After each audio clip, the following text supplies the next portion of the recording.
Ja ti sad kažem, mali će biti 5 do 10 godina ispitivan. I znaš ko će ga posle preuzeti? Ići na lečenje na zapad.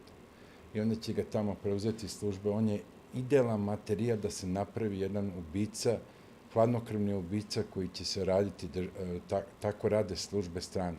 Bože zdravlja, bit ćemo zajedno živi, ako da Bog, naravno, pa ćeš vidjeti kad jednog dana otišao je mali na lečenje u inostranstvo i onda ga preuzimaju druge službe. On je već bio u Francuskoj, Francuzi su jako zainteresovani za njega, videli su da je potencijal za određene poslove, ali evo vidiš, dobro si rekao, otiće negdje, ali ja mislim da neće, ovaj ne može otići odavde, mora ostati... Za 10 godina svašta će moći da se... Pusti je jedino ako promena neke vlasti. Ne može, vidi da ti kažem, politički će se to uraditi.